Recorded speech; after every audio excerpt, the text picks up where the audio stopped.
Aha, and we're between you and lunch, so we're going to make this exciting. We're going to focus on policy and regulation, right?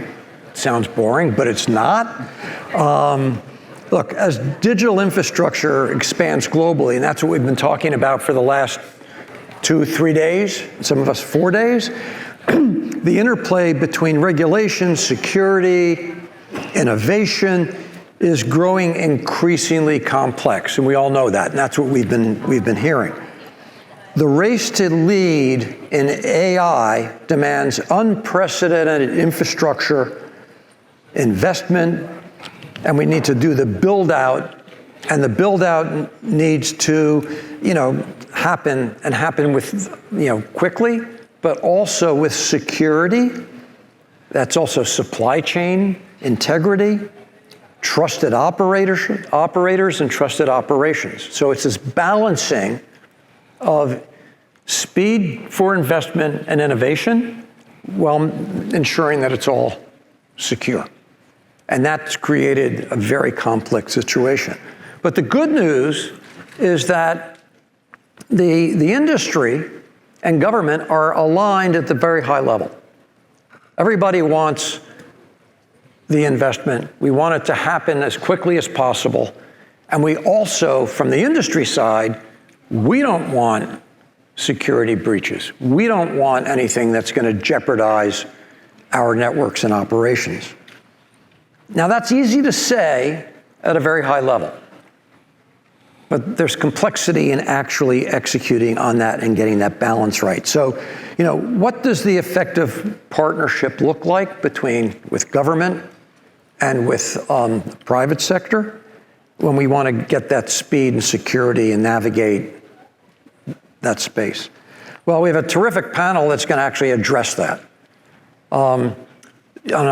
Joseph Alm, at the Department of Homeland Security. We have, Troy Tasbaz from Oracle. Dave Coughlin goes, everybody knows Dave here. And so we're going to start with Joseph talking a little bit about, what he does. He's the Deputy Assistant Secretary for Economic Security at DHS. Now, you don't think of DHS as focusing on economic security, and he'll explain why that's so important. But economic security is absolutely intertwined with national security. But we're also really lucky, by the way, to have Joseph in that role because he's no stranger to the tech sector. He's worked at a cryptocurrency exchange, Kraken, and also at Tesla. So he understands it from the industry side, and now he's wearing his government hat trying to navigate this and get the balance. So Joseph, why don't we start with you at the big picture level.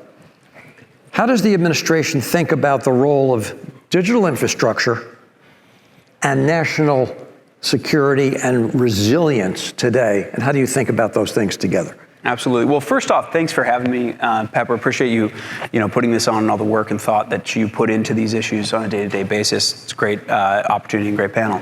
So, when I approach things from an economic security standpoint, and when the administration looks at this, we've been engaging with kind of two heavy priorities, right? There's the security side.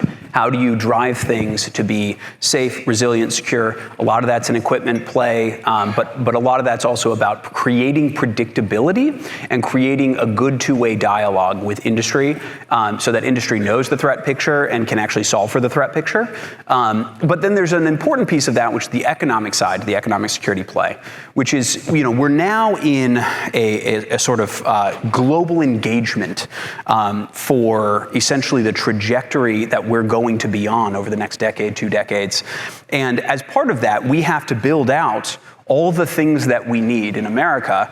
We have to be able to re-domesticate industry. We have to build supply chains that are stable and secure. I was chatting with others earlier about kind of my previous experience at Tesla doing IP and supply chain actually during COVID, where we were building out a lot of these solutions and engaging with a lot of these problems, which is identifying that while things might be, working when things are all smooth, supply chains can get cut. So things can happen, emergencies can happen. And so engaging on how do we start to plug the holes on sole-sourced, foreign supply, or just sole-source supply in general, is one of the things that we've started to dig into and figure out strategies on and execute on to create a more robust, resilient economy that can drive us forward to prosperity.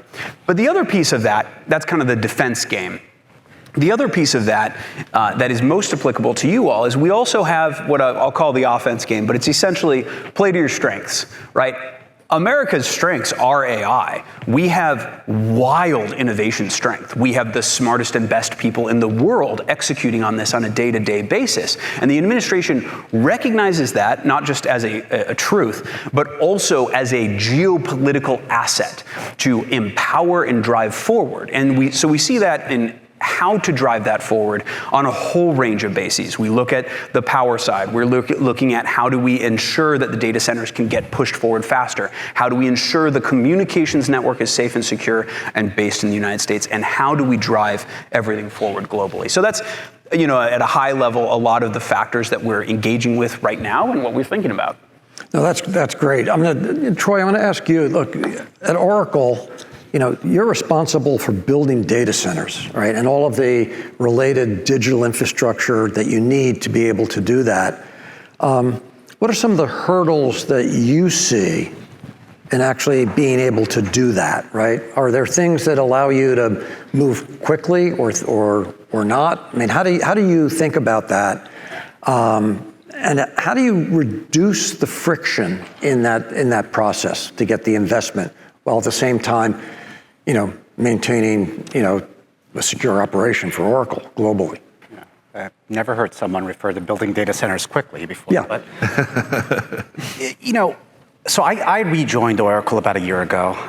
This is kind of the time where it started going through this explosive growth, where obviously we're building a whole lot of data centers all over the country and the world itself. But as I kind of deal with the problems on a day-to-day basis, I started kind of looking about what are the challenges, and I kind of started thinking about the easier parts of the problem became harder and the hard parts stayed the same. And what I mean by that, if you think about what it is to build a data center, there's the planning aspect of it, there's the supply chain aspect of it, there's the cost associated to justifying these data centers, and when you see what's happening with the supply chain and even to a degree tariff applications on certain materials coming into the country itself, it started putting a whole lot of pressure on the P&L of justifying these, because those are all getting aggregated to the application layer, and then that's what we effectively end up selling. On the existing challenges, really the biggest issue is around not really the federal government and the permitting process that we go through that planning cycle, but also what's happening at the state and local level. And so the bigger challenges still exist around justifying these data centers going into certain markets itself. And earlier we were in a discussion, and we complain about the permitting, but you don't actually see what happens after the permitting, which is to go to litigation issues. So things do drag on. And so as I've been thinking about this in terms of how do we actually solve something as critical as our kind of a national priority of being an AI leader globally, is that historically speaking, we've done a fantastic job at public-private partnerships, and you can see this all the way back in the day from the 60s, all the way on, from the Moonshot Initiative to GPS to telecom standards to open source. And so we have the muscle to do this, right? The question now is that how do we actually, as a tri-party system, come together around federal government, the private sector, as well as state, to take on this challenge? And so that's in my opinion, the bigger problem that we have to address. And now, how do you do that? You can offer all kinds of solutions around maybe economic development zones that you can perhaps, work with state legislators on. I mean, there are some options. The question now becomes is that how do we as an industry, as well as the federal government and the state government, come to an alignment around executing this strategy, right? Coming up with a strategy or I call it, we have a vision, but strategy is the execution of that vision. And so I'm not sure we have a strategy yet. We have the vision of what we want like to accomplish. And you'd mentioned that there were some things that were easy that have gotten more difficult. Yeah. What are some of those? Well, supply chain is definitely one of them, right? I mean, a lot of critical components do come from overseas, and I understand the manufacturing priorities of wanting to bring them in here, but I mean, building a manufacturing plant is also not easy. They have to go through the same challenges that building a data center, so that means that they're going to go through the same regulatory challenges of building something in a specific state. And so I think the question now becomes, how do we actually tackle these issues in parallel? Like, how do we make sure that we're setting up ourselves for success in the long run by putting these policies in place around bringing manufacturing back into the country, but also not necessarily impeding what we have to do today. Because these policies, it doesn't matter how quickly you might write the policies, the implementation of the policies takes multi-years. So on the reshoring question, right, so what you've just identified is we want to bring the jobs back and manufacturing on the component side, but there's a lag time. So, right. But how is that impacting you now? And then how are you thinking about that, right? I mean, I think that's really... Well, I'll jump straight in. Yeah, please. So on the first side is understanding the why, right? And I think we mostly understand that, but I'll say it because it frames everything. The why is that we offshored our industrial capacity under NAFTA, which was a horrible choice that fundamentally degraded America's ability to operate in the world without coercion and undermined our overall prosperity. So we're reversing that. All right, that's the why. Why are we reversing that? Because it makes us stronger, richer, and better. Okay, how do we reverse that is the next question. And we've dropped tariffs to basically give the strong signal of industrial policy that, hey, we're going to build stuff here. And I do recognize there's the lag time, which is you drop tariffs, there's a challenge set that comes along with that. And more or less, the analysis is that the geopolitical benefit that stems from that is so immense that it's worth a lot. But how do we make that better in the short term? I think about this a lot, specifically in thinking about where the gaps are. In helping the deployments at Tesla for the factory build-outs, I saw there's a drastic difference in how engineering teams can operate when they are either, truly empowered to just execute versus when it's a more conventional play. And I would say America for the last 3 decades has lived in kind of conventional play land, especially where on the auto side. Yeah, where we don't build the things we need to build. We haven't built that muscle. And so part of this is actually stretching out to build that muscle again. And then as to how to do that, this is one of the barriers and the challenges that I constantly am pushing companies on. Companies are used, including big, very successful, capable companies, are used to ordering supply. They're not used to engaging in vertical integration or engaging in tiger teaming with essentially engineers who can fix your problem maybe at a big cost. And so what I challenge is starting to think about this more from the standpoint of, look, the industrial policy and approach that we take, it's not going away. We're doing that. Like that's pretty clear. And you had to have a delta of time where I think, people had to come to the realization, oh no, they really mean it. But then it's getting to how to execute, and the how to execute is build out tiger teams that can actually build the factories fast. And this is more to the finance folks in the room, but there's huge opportunities there. I engage with industry often. I see the different players in this space, and I see a gap to be filled, which is essentially manufacturing engineering teams to get really fast at deployments. The last thing I'll say before I pontificate too far, forgive me, is if you encounter barriers on that redomestication front, on that build out, on the factory build outs, from a permitting side, from really any perspective, come talk to me, come talk to us. The administration is wide open to hear that because we want to solve that. Everything that we're doing is focused on solving that. So if you can tell us, hey, I want to, replace whatever rack component in here, but actually there's no player to do that. And when I tried to do that, I encountered these barriers in either this state or in these players. Like, that gives us ammo to then go and help you punch through barriers. That's part of this public-private partnership that we're kind of aiming at. So I hope that. That's great. We'll come back to that. But I want to turn to Dave and ask, similar to asking, the question to Troy. What are some of the hurdles that you see, right? And how can, on the positive side, government help reduce some of the friction that you see?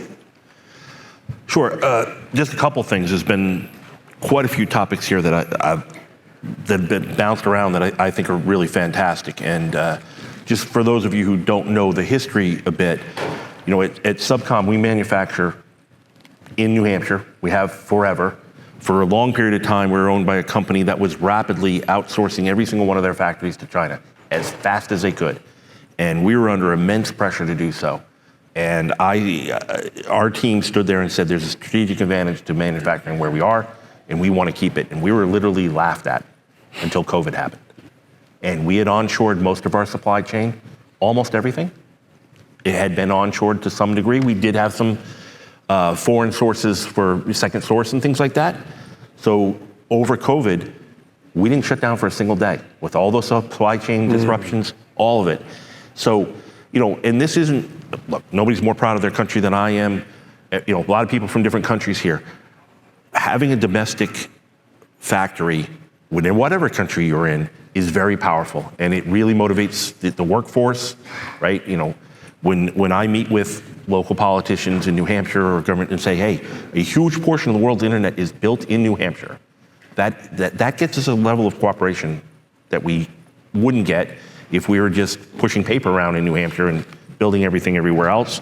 And the good news about this industry, not just Subcom, this industry's been through so many shocks, from the telecom bubble bursting, to the financial crisis, to COVID, operating in ship with people on ships all over the world trying to get into countries during COVID. Believe me, logistical, nightmare that this industry, us and all of our competitors, all of our customers overcame.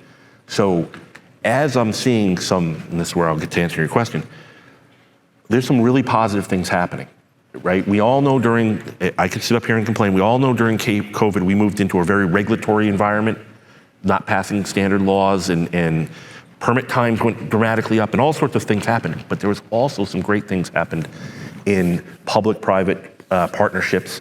I think the whole tone of the federal government around, going back to the Trump first administration, then carrying over into Biden, and then continuing now and accelerating, of bringing in good industry people. I know you both, you're there now, you did a turn, to help solve problems, has enabled us to do things that this industry's talked about for decades.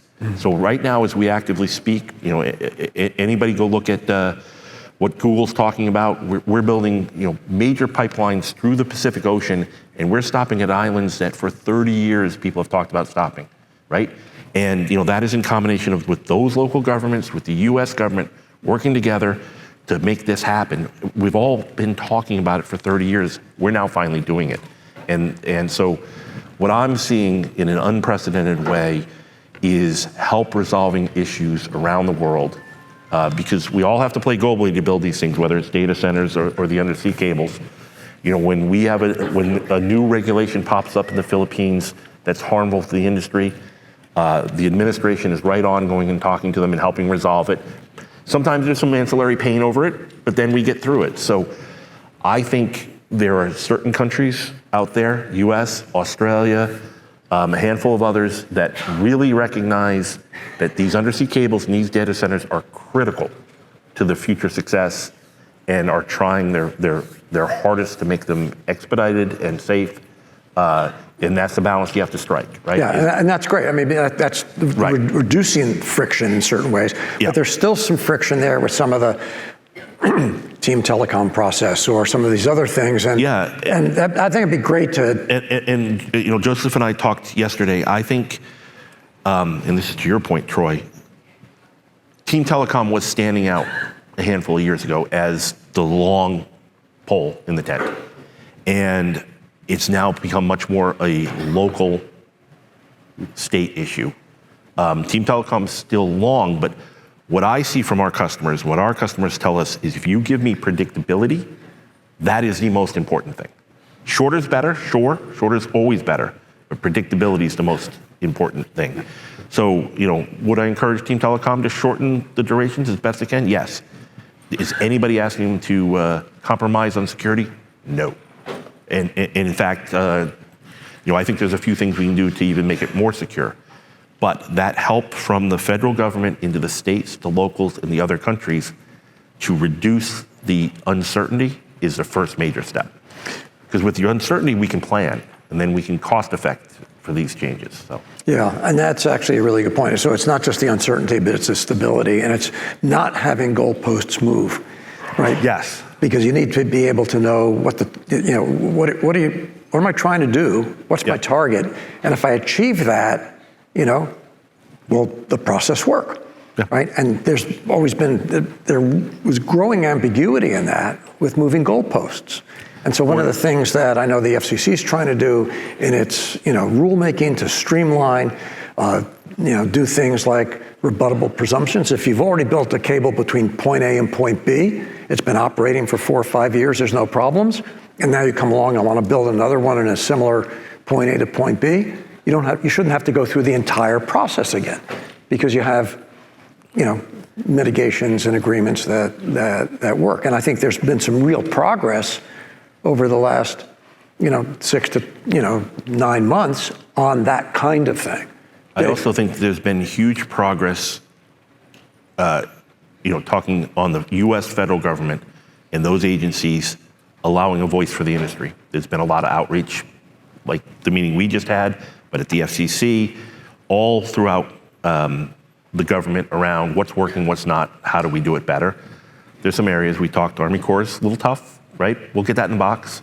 But once we fix that, the problems are still going to persist because certainly landing a cable, it becomes very local very quick, right? It gets down to that beach. And we have to, while it's a huge priority for DC, it's a huge priority for our customers, it's a huge priority for us. Town of Avon, New Jersey, might not be that big of a priority for them, right? Yeah, then you might want to comment on that, but yeah, I had to deal with Avon, New Jersey. I picked them for a reason. Yeah, I think you remember.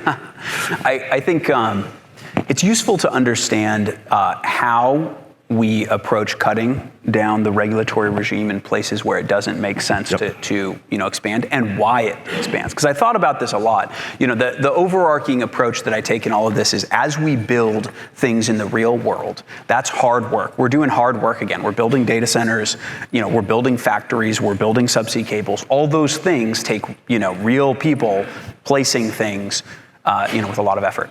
And we can't have paper processes take longer than the operations of the real world. All of them categorically have to fit in the operations of the real world.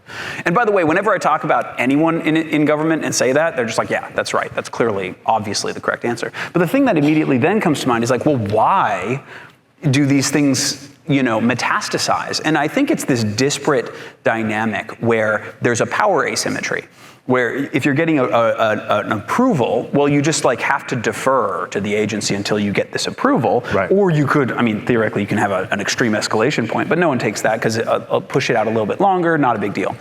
And so how we've been systematic about tightening that back down is really aligning with our people around understanding the builder, you're not better than the builders. You are here as a function to protect the security, the reliability of these functions, but fundamentally you are a public servant. I am a public servant, and we are serving the people who are doing the building. The people who are actually building the stuff, they're the ones who are the most important in this calculus. How do you realign this so that we aren't holding things up? We're doing our job as efficiently as possible. And that's allowed us to I think, tighten things in Team Telecom. I think there's further development, to be had there. And we also very much are looking at things across the regulatory regime of where can we make it so that people who are building things to drive us to prosperity can do it without spending infinity money on lawyers or on compliance? Yes. Yeah, that is a big concern, right? I mean, I recently read this book, and it was talking about how some countries, and particularly the United States, it's heavily driven by legal actions, right? I mean, so a lot of decisions are being made.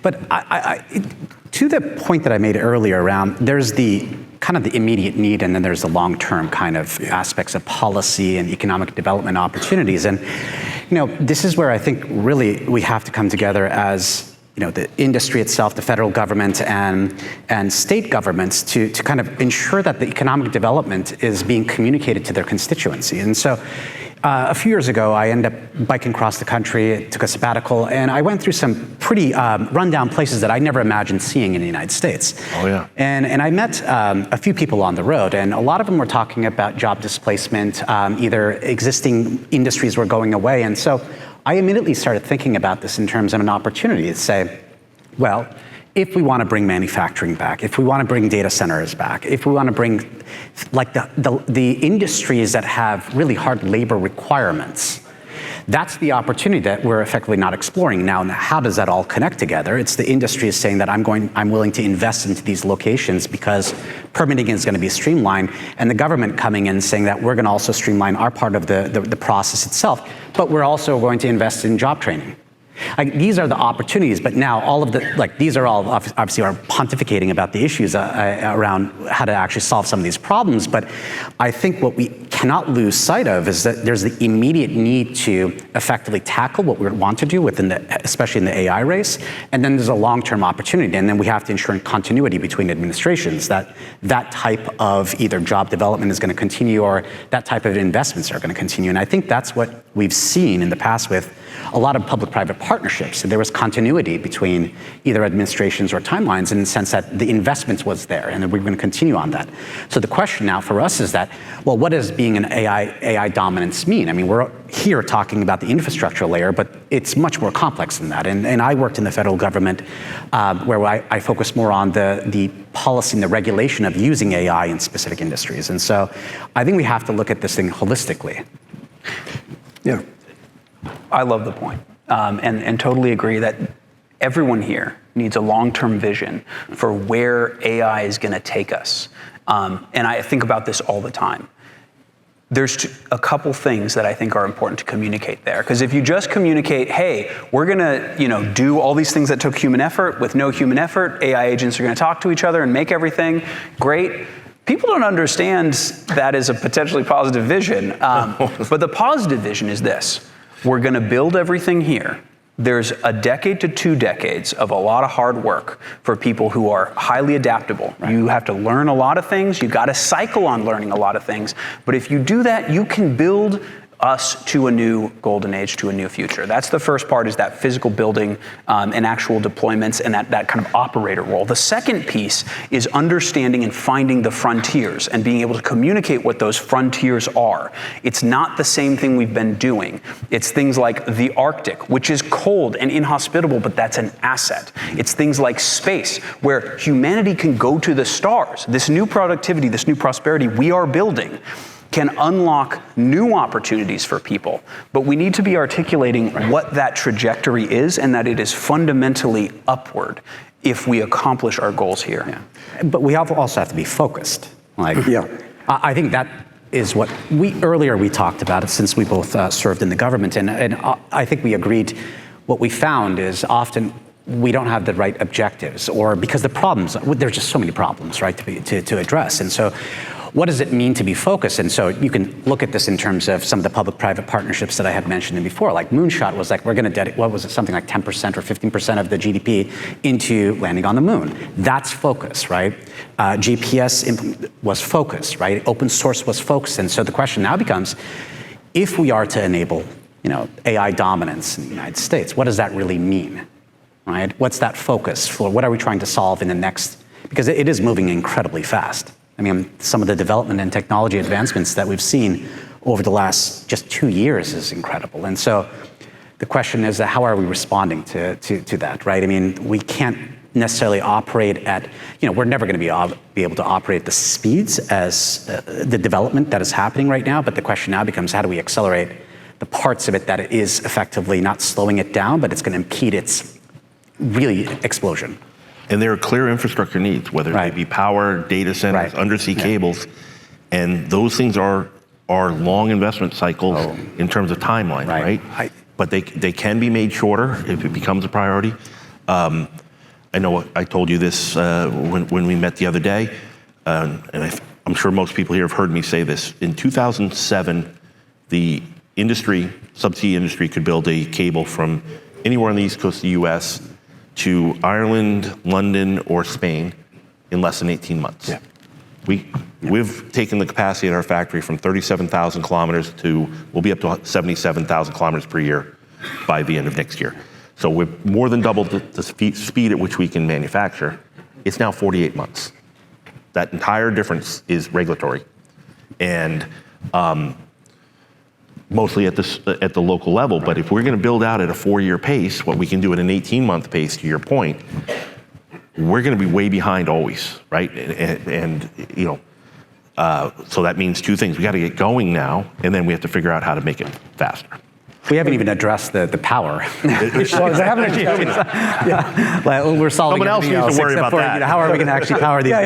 So how long does it take to get gas turbines and build out the power? I mean, in some states, that's something that you have to worry about. We have to do that, right? So we are building microgrids because there's obviously limited energy available on the grid itself, and the question now becomes, how do you even justify? I mean, these are all if we had unlimited resources, we wouldn't be having this conversation. But I mean, obviously, everything also costs money.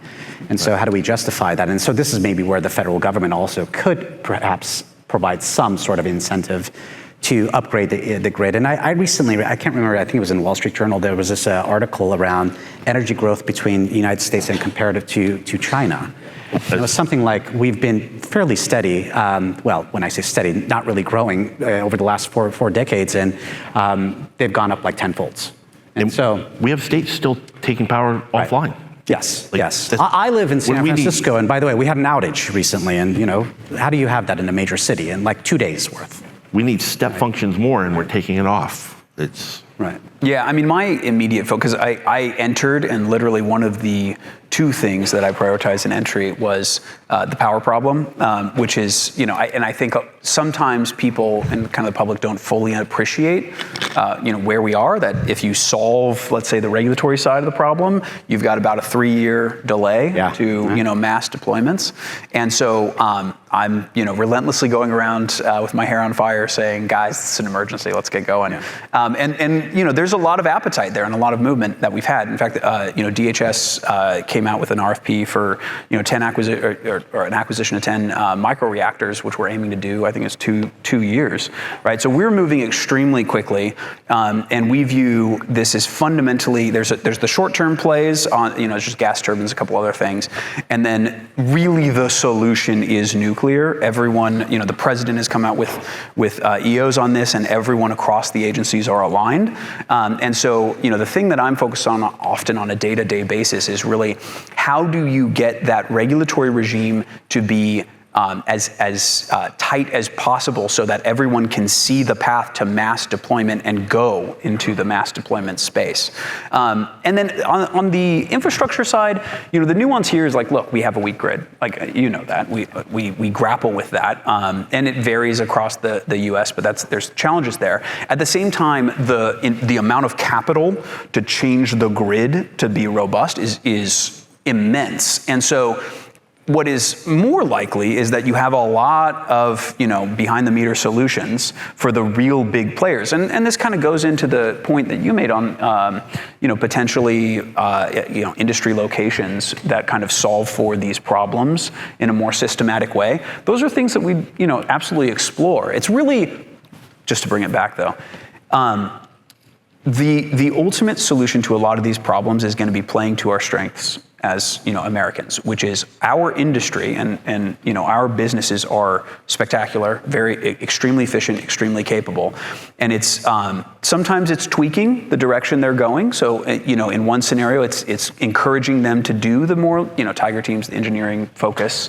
But getting us to unlock that, to solve for these problems is the big thing. So I'm always looking for industry to come and engage with us on how do you guys think you should solve this? Because frankly, you're probably going to have we have a better view on the threat picture. You guys have a better view on solutions, right? So let's talk. Yeah, so I was going to actually ask both Troy and Dave, if you had Joseph's job, what would you be doing? What would be your priorities to solve pain points that you have for each of you? And then, if you were sitting where he is, what would you be doing about it? I think that's a very difficult question to answer because I have no idea what it's about. And I don't understand all of the challenges that Joseph is facing at this point. So whatever I say is just going to be an intellectual exercise that when I went into the government, I interviewed a whole lot of people. It was not the other way around because I wanted to understand what the hell I was getting myself into. I mean, I'm sure you probably had that same experience. And so it's incredibly difficult to be on this side to say what's really a threat, what's not a threat, because what the government might find to be a threat, I might not necessarily think it's a threat itself. And so, but if you think about the challenge, right, and the way that I've effectively formulated anything that I effectively end up doing is that I look at the big problem and I try to break it down to very small pieces. And so the question now becomes, like, if we say AI, right, or data centers, so let's just talk about infrastructure, you have to break that down into individual components to say what part of it is really a threat versus not a threat, right? Then you can actually formulate appropriate policies based on the issues that you're going to be addressing on those individual components. Now, it's hard to have that conversation without knowing exactly how the government is thinking about, is a generator a threat? Is it the components in a generator? I don't know, right? And so this is where I think the combination of working with the private sector and of course the public sector is that let's identify what those are so we can plan around that. Because if you say, all the componentry of that is really only 25% of the threat, then you actually have a policy around manufacturing as well, to say, I need to bring those in-house. Because right now, if you read the news, it's just this big, giant problem. Yeah, and really what you're talking about is in breaking it down into the component pieces, right, is extremely important, but it's about collaborating to be able to, in private where needed, right, share the information, right? Because one of the things that I've seen is, again, the companies, you don't want vulnerable infrastructure, right? Neither does the government. And so the question is, if they know something that you don't, there's got to be a way to communicate that, because then you can actually solve for it. Right. Right? And so that would be something I would think that actually could move a needle. And I think that the state component is incredibly important in this context. And so why I say that is, if you look at let's call it policy positions and priorities of the federal government right now. And renewable energy, for an example, is one of them, right? But then when you go to the state level and regulators are looking for a fairly large percentage of the capacity that you're building to come from renewables. So how do you reconcile that, right? And this is the challenge that we end up facing, right? So, well, how do you ensure that the national priorities are also taken into consideration in our decision making, but also we have to factor in the execution aspects of building something. And so that's the reconciliation that needs to happen, right? Again, these are, I'm just effectively saying these are the problems that we have to address on the other side. Yeah. Dave, did you want to? I have a kind of humorous story about myself in relation to this. So when the Department of Homeland Security was first formed, the first head of it was Ridge. And Ridge was governor of Pennsylvania prior to that, and our owner was one of the biggest employers in Pennsylvania. So third week that Ridge was on the job, I got sent in to meet with him because, I think I'm not telling anything anybody here doesn't know, U.S. domestic network and the undersea network have multiple single points of failure. And we were very freaked out about the risk of these multiple points of failure. So I went and presented it to Ridge. He patiently listened to me. And then he literally went over and tapped me on the shoulder and said, "It's very cute you think that's my biggest problem." That was the end of the meeting. But, you know, to your point, so there's so many priorities. I think as an undersea provider, what I want to make sure as a U.S. citizen, the U.S. government, U.S. domiciled company, that America still maintains a leading position in data centers and undersea cables coming to America. We're going to continue to manufacture here no matter what. I think the bigger risk is, are people going to continue to invest in landing here? And can we create the conditions, whether it be through the power or lowering those local regulations so that those build outs still happen? Because there's so many jobs that go downstream from those. Mm-hmm. And I would like us to, as a country, and I'd like every country as a country to flip it from a regulatory stance of what can I nitpick and say no to a shall build stance, where you have to actually show that there's a harm to build. Because this is not just Subcom. I will tell you right now, ASN, our third-party marine providers, we are building these systems more environmentally conscious than ever. We're installing them safer, both for the environment and for the people installing them, safer than ever. So, these are really very benign things to come in. They're good for the local community. We should try to encourage everybody in the world to shift to a shall build rather than how do I nitpick this for 3 years and say no to it, and mentality. And that has to get all the way down to the local administrator, that mentality. And I'll like just the moonshot you talked about. Yeah, and I'll just affirm, like, you have alignment at the highest levels in the administration. Absolutely. On making sure that we don't have these barriers that prevent us from doing these things. In the real world, I mean, it's clear that subsea cables and maintaining the network securely coming through the United States for the world is wildly valuable. It's valuable for AI, it's valuable for data sets, it's valuable for jobs, it's valuable for security. All of these pieces are fundamentally aligned. And you also have a lot of people, like me, but across the interagency, who are all focused on trying to cut through that. Now, the place and the challenge that I'd flip back is, I'm one person. These people can be, separated out. We all talk. We all get drinks. We get a lot done. But also, sometimes we have gaps in our understanding, right? And so, don't assume that because when you encounter a barrier, that we know about it. Right, we've been working to solve these, and we've been fixing them as they come forth. But the right play is, as you encounter the barriers, talk to us, identify the problem, and identify a proposed solution. You have people who are fundamentally aligned on getting those solutions done. So let's take advantage of it.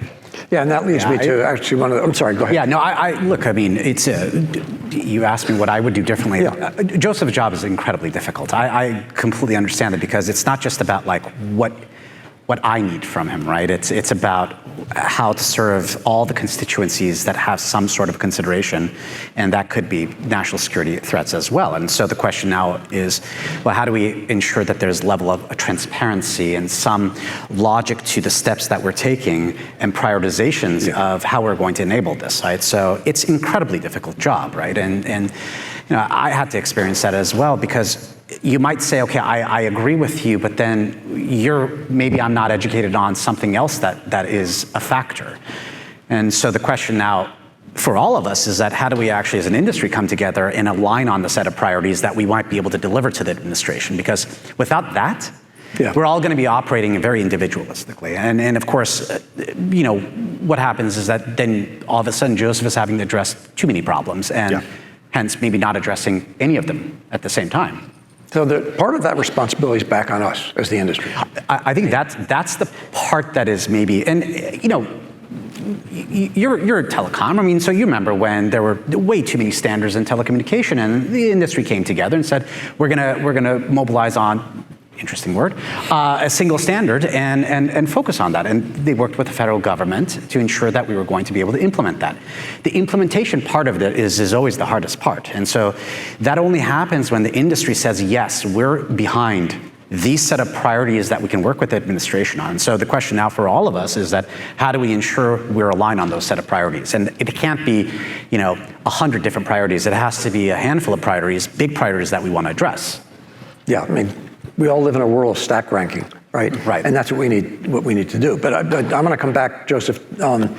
You said you you see that you have gaps and you want us to help fill those. So having been here for several days, what are the things that actually surprised you that the new gaps appear? And, have there been kind of aha moments? I mean, and you've had a lot of conversations in just one-on-one meetings. So, what has surprised you or not? It's a fun question. So first off, the repair ships comment surprised me because we get a whole bunch of people saying you need infinity more repair ships. And so the flipping that to actually these are underutilized and what are you doing? That was actually very interesting. And then also that I think I had some conversations early when I came in that was basically like, don't worry about state and locals. Like that's not, a big problem. And clearly, there's a different view now. So that's been, a pain point. Yeah. Yeah, eye-opening and helpful. We're happy to look at things where industry is encountering the new challenges. So I would say that's another one that has been elevated, in priority. Yeah. And are there people here who you've not yet had a chance to talk to, that if they're in the audience, they ought to come see you while you have that opportunity? Absolutely. I mean, I would say I'm happy to meet with all of you. So let's connect. We have some time. We have a space set away, but I also, we'll just take time for the rest of the day to kind of engage. So, reach out. Let me figure out the best path to do that. But, yeah. So one of the things you had said earlier, maybe it's no longer an issue, that you hadn't had a chance to meet with a lot of the energy folks yet. That's true. And so if there are people out there, trying to solve the energy problems, and you have, questions and issues, take advantage of Joseph and his colleagues who are here to do that. And I'll just flag, I've built the nuclear expertise at Tesla. I built the deep-seated lithium battery and other, renewables expertise. I have some understanding on the gas side, but I can go deeper. So engaging with you guys on where your pain points are would be very productive, I think. That's great. Any last words from Troy, Dave? I mean, do you have any last words, Dave? Well, we talked a lot about from the U.S. perspective. And I think, we all have to recognize, at least on the undersea piece, we have to cooperate with land on other sides. And I will say that's where I've seen the biggest sea change in the U.S. government's approach to it. Things are still real challenging out there. There's places for all sorts of good reasons why they have the regulatory environment they have. But specifically, like on those islands that I talked about, unprecedented success. So instead of dwelling on what's not going great yet, let's take those successes and try to push forward with everybody else. But, I'd like to see us attack cabotage in Indonesia, because there's only one cable ship in Indonesia that you can legally use. Yeah. That's a problem, because it's an island nation. So many of these cables go through. I think there's a lot of work to be done out there to make these cables go faster around the world, and that's good for the whole globe. Yeah. Right. So I worked on AI policy in the federal government, and often I would get this question of what I was excited about the most, and they were looking for maybe a product idea or the implementation of it. And I kind of thought about it before I answered, and I said, I'm really excited about what it's forcing us to do, the conversations that we're having. Like, AI implementation is going to require a whole lot of changing in the way that you fundamentally think about doing something, and that's the integration aspect of it. But it's also forcing out these types of conversations. It is the transformative nature of AI is not going to be AI itself. It's what it's going to do to all of us, like around how the government is going to operate, these types of conversations, how we're going to effectively implement this thing, and that's, in my opinion, is the exciting part of where we are today and where we're going to be tomorrow, most likely.